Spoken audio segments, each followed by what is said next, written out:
안녕하세요. 에듀테이너 박윤호입니다. 브라이틱스 사용법 시리즈 3번 베이직 시나리오 시작하겠습니다. 먼저 베이직 시나리오에 대해 살펴보고 다음 브라이틱스 스튜디오로 실습을 진행하겠습니다. 기본 시나리오는 6개의 시나리오로 구성되어 있습니다. 데이터 입력 출력, 그래프, 로드 앤 스태티스틱 서머리, 필터 함수, 그리고 데이터 저장 및 모델의 복사, 저장 순으로 실습합니다. 실습 데이터는 샘플 아이리스 데이터가 되겠습니다. 아시겠지만 아이리스 데이터는 섹터사, 버스칼라, 버지니카의 3개 품종으로 구성되어 있고 품종별로 50개의 데이터, 포함 150개의 데이터가 있습니다. 꽃받침의 길이 넓이를 뜻하는 세팔 랭스 위스, 그리고 꽃잎의 길이 넓이를 뜻하는 세팔 랭스 위스 값이 수치로 기록되어 있습니다. 자, 시나리오 1번 보겠습니다. 데이터 이출력입니다. 브라이틱스는 레파지토리에 데이터를 저장하고 있습니다. 이 레파지토리에서 로컬 PC로 데이터를 내려받고 로컬 PC에 있는 데이터를 레파지토리로 업로드하는 것을 실습합니다. 교재에 나와 있는 대로 순서적으로 진행하면 됩니다. 오프라인 교육에서는 2분 드립니다. 데이터를 다운로드할 때는 간단하게 되는데 데이터를 브라이틱스에 업로드할 때는 다음에 3단계를 좀 복잡하게 거치게 됩니다. 팔레트의 데이터 탭에서 플러스 애드 버튼을 클릭하면 애드 데이터 창이 열립니다. 첫째, 로컬 PC에서 디렉토리를 브라우즈하여 파일을 선택합니다. 두 번째 단계에서는 데이터의 구분자인 델리미터를 적절히 지정합니다. 마지막 세 번째 단계에서는 각 데이터 컬럼의 데이터 포맷을 지정해야 합니다. 이때 숫자는 더블로, 그리고 숫자가 아닌 경우엔 스트링으로 지정하는 것을 추천합니다. 더블은 인테저로 변환할 수 있고 스트링은 불린 등으로 변환할 수 있기 때문입니다. 참고로 브라이틱스의 데이터 관리 흐름을 보겠습니다. 브라이틱스는 기본적으로 서버에서 운영되는 개념을 가집니다. 해서 로컬 PC에서 스탠드얼론으로 실행되는 브라이틱스 스튜디오도 가상 서버 환경에서 실행됩니다. 레퍼지토리에 있는 데이터는 하드 파일로 저장되어 있습니다. 이 데이터를 모델에서는 로드 함수로 불러오고 모델에서 레퍼지토리에 데이터를 저장할 때는 onload 함수를 사용합니다. 먼저 시나리오 모델을 만들도록 하겠습니다.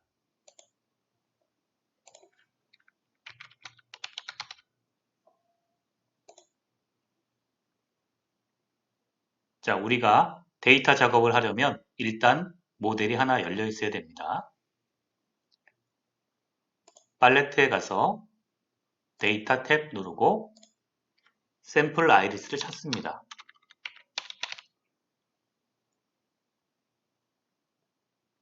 샘플 아이리스를 선택하고 리프레시 플러스 애드 옆에 있는 3점 아이콘을 클릭합니다. 자, 여기에는 메뉴가 숨어 있죠. Rename, Delete, Export. 엑스포트를 클릭하면 로컬 PC로 데이터를 보낼 수 있습니다. 엑스포트 클릭. 데이터 엑스포트 창이 열렸고요. 엑스포트 파일이 정해졌습니다. 파일 이름은 바꿀 수 없고요. 이 상태로 갑니다. 델리미터에서 콤마를 선택하고 피니시까지 클릭합니다. 자, 그러면 데이터가 들어갔습니다. 데이터를 불러오도록 하겠습니다. 로컬 PC에서 샘플 아이리스가 저장이 되었습니다. 자, 이 파일을 그대로 가지고 오면은 이게 기존에 있던 파일인지 아니면 새로 불러온 파일인지 모르기 때문에 리네임을 myiris로 하겠습니다. 로컬 PC에 있는 myiris 파일을 불러오도록 하겠습니다. 팔레트 창 열고요. 데이터 탭에서 플러스 add를 클릭합니다. 데이터를 불러올 때는요, 3단계를 거치게 됩니다. 첫 번째로 select 데이터입니다. 로컬 클릭하고요.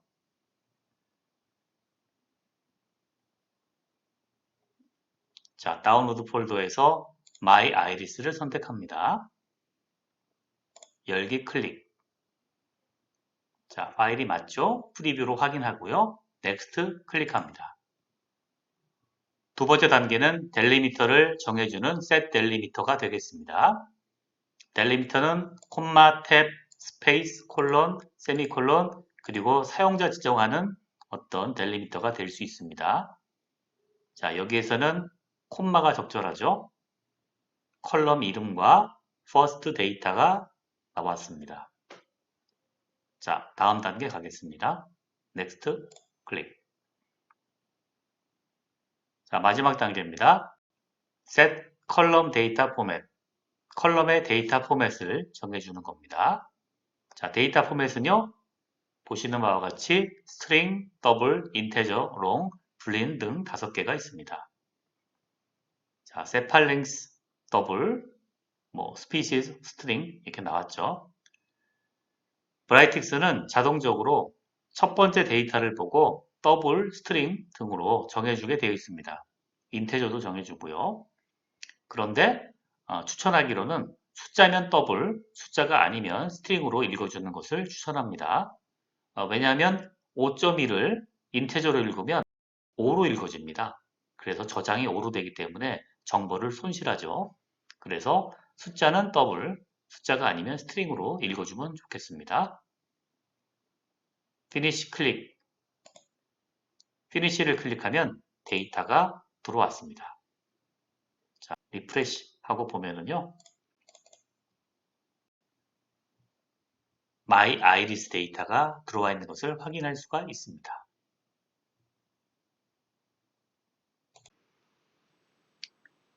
시나리오 2번은 그래프를 그려보는 것입니다. 이미 두 번째 그래프편에서 학습하신 내용입니다. 모델 에디터에서 아이리스 데이터를 로드하여 그래프를 그려보시기 바랍니다. 가이드를 따라 순서대로 진행하면 됩니다. 오프라인 교육에서는 이분들입니다.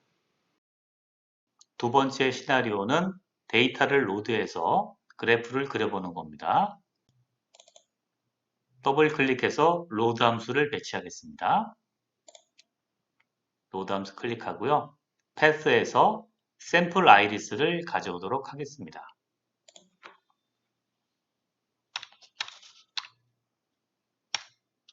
아이리스를 클릭하면 데이터를 찾아주고요. 샘플 아이리스 말고 마이 아이리스를 쓰도록 하겠습니다. 우리가 업로드 한 거니까요. 오케이 클릭. 런 버튼까지 클릭하면 데이터를 불러옵니다. 전체 150개의 데이터죠. 자, 확인했고요. 다음 그래프를 그려보겠습니다. 차트 세팅에서 데이터 클릭, 그 다음에 차트 타입을 스캐터 플롯으로 정하겠습니다. 자, 기본적으로 그래프를 그릴 때 X축은 첫 번째 더블, 그리고 Y축은 두 번째 더블로 선택해 줍니다. 그래서 세팔 랭스와 세파리스가 선택이 되어 있고요. 그 다음 차트 세팅은 닫아주겠습니다. 자, 포인트에 되면은요, 값을 우리가 확인할 수가 있습니다. 자, 이번엔 듀플리케이트 한번 해보겠습니다. 듀플리케이트 클릭해서 두 개로 만들고요. 버티칼 클릭해서 좌우로 놓겠습니다. 자, 그 다음에 오른쪽 그래프에서 칼라 바이를 스피시스로 놓겠습니다. 자, 그러면 종별로 색깔을 달리해서 그래프 분석을 할 수가 있습니다. 볼까요? 스피시즈 세토사, 세팔랭스 5.7, 세팔위스 4.4 이렇게 값이 나옵니다. 다음에 요 위에 있는 세토사를 클릭해 보면은 세토사만 없어지고요. 둘을 클릭하면 세토사만 남게 되죠. 자, 이번에는 그래프 분석 한번 해보겠습니다. 세팔랭스와 세팔위스 간에 어때요? 직선 관계, 정비례 관계가 있는 것을 알 수가 있습니다. 왼쪽 그래프에서는 뭐 금붕어 모형처럼 나왔는데 뭐 관계가 없죠. 오히려 뭐 네거티브 관계인 것 같은데 오른쪽에서 종별로 보니까 확실히 정비례 관계가 있는 것을 알 수가 있습니다. 버지니카 클릭해서 둘둘 비교를 하겠습니다. 세토사가 버지니카보다 좀 더 직선에 모여 있는 걸 알 수가 있죠. 그래서 상관관계가 좀 강하구나 이런 걸 알 수가 있습니다. 이번엔 버시칼라랑 비교를 해보겠습니다. 역시 세토사가 버시칼라보다도 모여 있습니다. 그래서 세팔랭스와 세팔위스 간 가장 직선 관계인 스피시즈는 세토사라고 할 수 있겠습니다.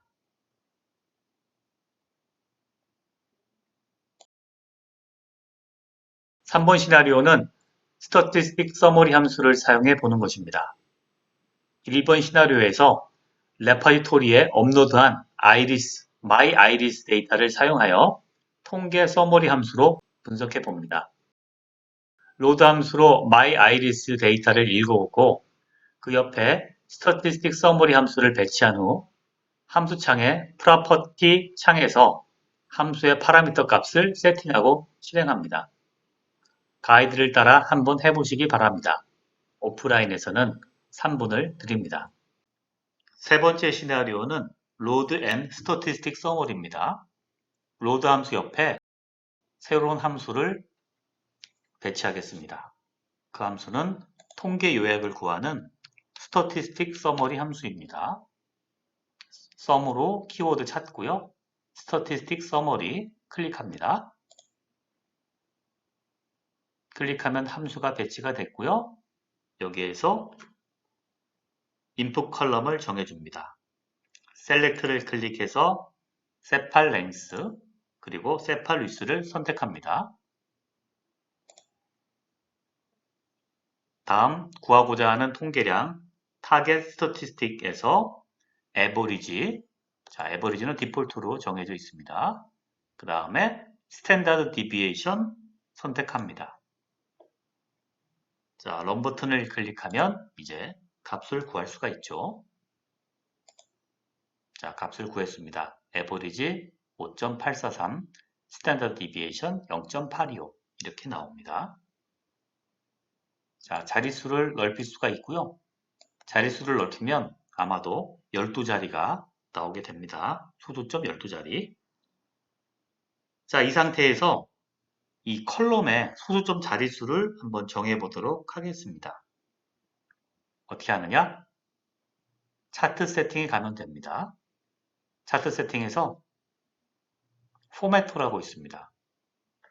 포매터에서 플러스를 클릭하고 한 번 더 클릭하고 에버리지를 선택합니다. 그리고 넘버스에서 2를 선택하면 두 자리로 만들어졌습니다. 그 다음에 밑에서는 스탠다드 디비에이션 선택하고 넘버스에서 4를 선택하면 내려볼까요? 자, 이동해 볼까요? 이렇게 소수점 넷째 자리까지 나옵니다. 8로 선택하면 8자리가 나오고요. 또한 넘버스에서 엑스포넨셜로 선택을 해주면은 사이언티픽 포맷으로 나타낼 수도 있습니다.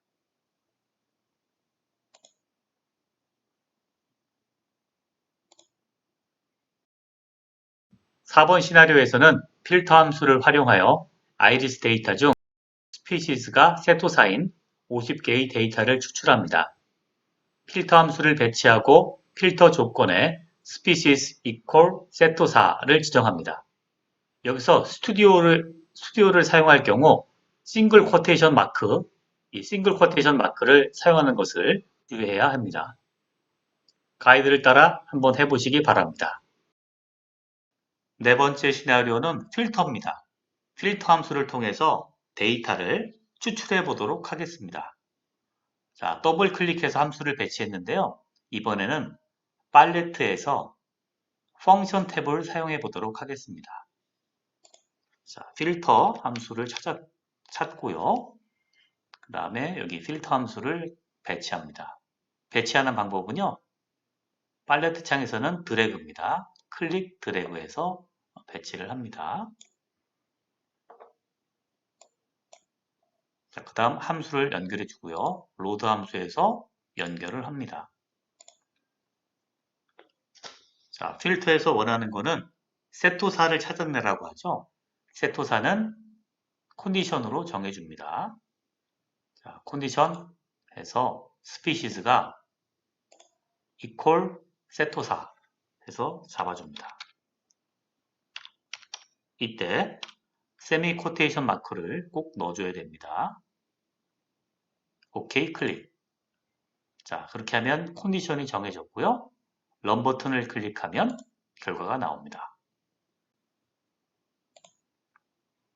자, 세토사 팔레트는 닫고요. 세토사 스피시즈만 골라서 50개의 데이터가 추출된 것을 알 수가 있습니다. 여기서 추가적으로 또 보면은요. 여기에 start with 뭐 이런 것들도 쓸 수가 있어요.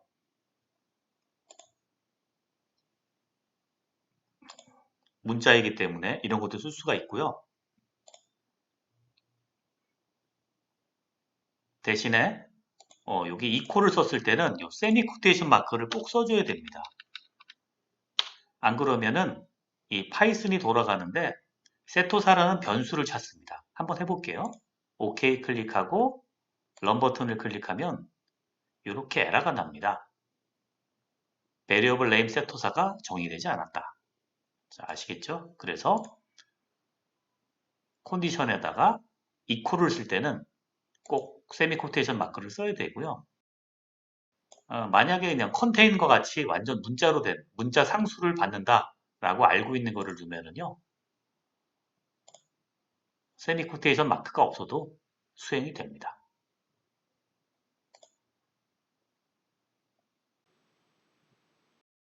다음에 5번 시나리오에서는 이 추출된 데이터를 언노드 함수로 저장하는 방법에 대해 실습합니다. 5번입니다. 데이터를 레퍼지토리에 저장하기 위해서는 onNode 함수를 사용합니다. onNode 함수를 필터 함수 오른쪽에 배치하고 프로퍼티 패널에서 패스를 적절히 지정합니다. 파일의 이름은 setosa.csv로 하겠습니다. 가이드를 따라 한번 해보시기 바랍니다. 오프라인에서는 2분 드립니다. 데이터 저장 한번 해보겠습니다. 좀 전 시나리오에서 필터로 세토사를 우리가 추출해냈습니다. 50개의 데이터를. 이 50개의 데이터를 브라이틱스 레파지토리에 저장해 보도록 하겠습니다. 함수 결과를 저장하는 거죠. 자, 더블 클릭해서 저장하는 함수 불러오겠습니다. 저장하는 함수는요. 로드 함수의 반대입니다. 언로드 함수를 찾으면 됩니다. 키워드에서 그냥 로드 한번 치겠습니다. 그러면 언로드 함수가 나옵니다. 클릭 해주고요. 자, 언로드 함수는 로드 함수와 정반대입니다. 로드 함수는 인풋이 없고 아웃풋이 있었는데요. 언로드 함수는 인풋이 있고 아웃풋이 없습니다.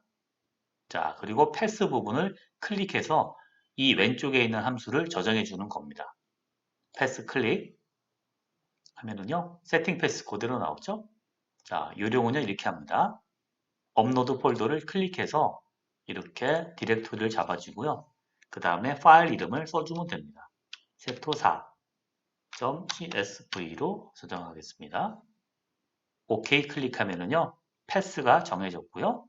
그리고 런 버튼을 클릭하면 언로드 함수가 실행이 되면서 데이터가 저장이 됩니다. 자, 저장이 됐습니다. 한번 확인해 볼게요. 팔레트 가서 데이터 탭 가서 리프레시 한번 클릭해 주고요. 그 다음에 세토사 한번 찾아보겠습니다. 자, 밑에 보니까 세토사.csv가 저장된 것을 알 수가 있습니다. 시나리오 6번에서는 완성된 모델을 저장, 복사하는 방법을 연습하겠습니다. 이 작업은 프로젝트 뷰에서 수행됩니다. 홈 버튼 누르셔야겠죠? 작성된 모델을 PC에 저장하려면 모델 리스트에 엑스포트 기능을 실행하면 되고, 모델을 프로젝트에 복제하려면 듀플리케이트 기능을 실행하면 됩니다. 그리고 저장된 모델은 임포트 기능으로 불러올 수 있습니다. 이에 대한 사항은 브라이픽스 화면을 통해 같이 상세히 학습할 수 있도록 하겠습니다. 모델 복사 저장입니다. 자, 우리가 만든 모델을 나중에 쓰기 위해서, 백업하기 위해서 저장할 수도 있고요. 그리고 모델을 만들어서 다른 사람과 공유하기 위해 이메일로 보낼 수도 있습니다. 자, 그런 것을 하기 위해서는 모델을 저장할 수 있어야 되겠죠? 자, 모델의 저장 복사는요, 프로젝트 뷰에서 합니다. 프로젝트 뷰로 이동하겠습니다. 브라이틱스 스튜디오 부분을 클릭하면 되죠? 자, 프로젝트 뷰에 왔습니다. 자, 방금 만든 시나리오를 한번 보내보도록 하겠습니다. 백업하는 방법은요, 3점 아이콘을 클릭합니다. 클릭하면 여기 메뉴가 나오죠. Edit, Delete, Duplicate, Export가 나옵니다. 엑스포트를 클릭하면 됩니다. 엑스포트 클릭 하면은요, 이것을 로컬 PC로 보내주게 됩니다. 자, OK 클릭. 그러면 시나리오.json 파일이 여기 폴더를 해볼게요. 다운로드 폴더에 저장이 됩니다. 저장하는 방식은요, JSON 파일입니다. 자바스크립트 오브젝트 노테이션 파일로 저장이 됩니다. 자, 이렇게 다운로드 받은 파일은요, 다른 사람한테 첨부로 보내줄 수 있고, 그렇게 되는 거죠. 자, 이번에는 시나리오 모델을 한번 듀플리케이트 해보겠습니다. 듀플리케이트는요, 복제입니다. 시나리오 카피라고 붙죠? 그리고 OK를 클릭하면은요, 바로 이 프로젝트에 복제를 할 수가 있습니다. 열어볼까요? 오픈하면은요, 속성이 그대로 카피가 되어 있습니다. 데이터는 물론 채워져 있지 않죠. 자, 그래서 이렇게 런을 하고 싶을 때는 런 버튼을 클릭해서 런을 하면 되겠습니다. 자, 그런데 주의할 것은 이렇게 언로드 함수 같은 게 들어있잖아요. 그러면 이 함수가 오버라이트 모드로 되어 있잖아요. 그러면 만약에 다른 사람이 나한테 준 파일에 이 모델에 이렇게 언로드 함수가 있을 때 내가 가진 어떤 레파이토리를 좀 변형시킬 수 있어요. 그래서 이런 것들은 주의를 하셔야 됩니다.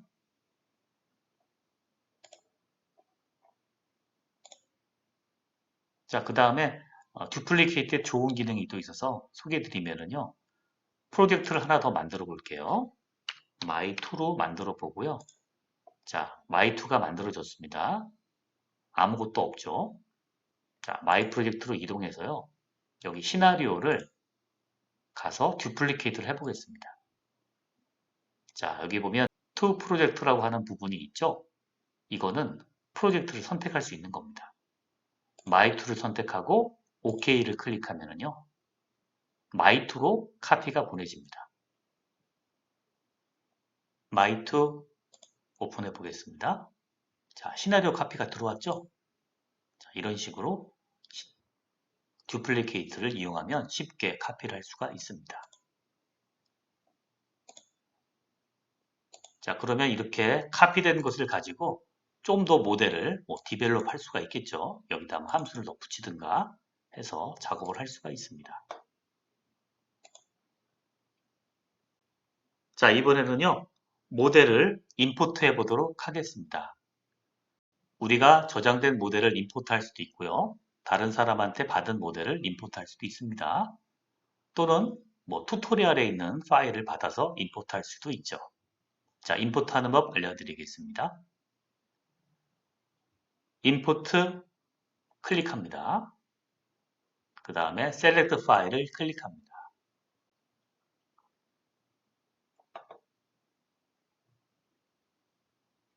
자, 시나리오를 선택합니다. 그리고 OK만 클릭하면요. 바로 시나리오가 임포트 되어 들어왔습니다. 보시면 아시겠지만 브라이틱스는 같은 이름을 허용합니다. 편리함을 위해서 허용을 하고요. 다만 구별을 이렇게 업데이트 날짜나 크리에이티드 타임으로 구별을 해줍니다. 자, 시간이 다르죠? 자, 이런 식으로 해서 불러올 수가 있습니다. 마이2에서 한번 불러올까요? 자, 임포트에서요. 셀렉트 파일에서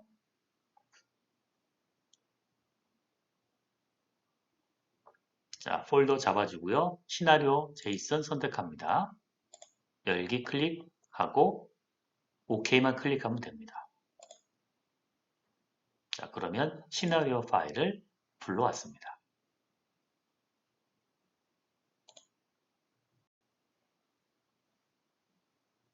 자, 한 가지 더 알려드릴게요. 모델만 임포트할 수 있느냐? 프로젝트도 임포트할 수가 있습니다. 마이2라고 하는 프로젝트 오른쪽에 보면 역시 또 3점 아이콘이 있습니다. 여기서 엑스포트를 클릭합니다. 그러면 마이2라고 하는 것이 저장된 것을 알 수가 있습니다. 자, my2.json으로 저장이 되었죠. 자, 그 다음에 프로젝트는요. 여기 임포트 프로젝트라고 하는 버튼으로 임포트 할 수 있습니다. 자, 임포트에서 find 클릭하고요. 그 다음 my2라고 하는 프로젝트를 찾아서 열기를 하고 OK를 클릭하면 됩니다. 그러면 여기 my2라고 하는 프로젝트가 새로 생성이 된 것을 알 수가 있습니다.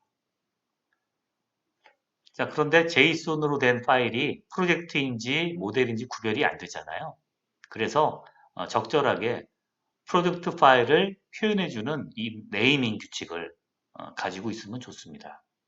예를 들어서 뭐 my2가 있으면은요, 이렇게 실제로 사용할 때는 프로젝트에서 PR, my2 이런 식으로 써주면은요, 구별하기가 좀 쉽겠죠. 그리고 브라이틱스에서는요, 자체적으로 모델과 프로젝트를 구별을 합니다. 그래서 임포트 모델로 해서 my2를 잡았다. 프로젝트잖아요. 이렇게 잡으면은요, 에러 메시지를 주게 되어 있습니다. 자, 프로젝트 파일로 나오죠. 자, 뭐 이렇게 해서 구별할 수도 있지만은 아예 처음부터 네이밍을 이런 식으로 주게 되면은 구별하기가 더 쉬울 겁니다. 자, 이상으로 기본 시나리오 마치겠습니다.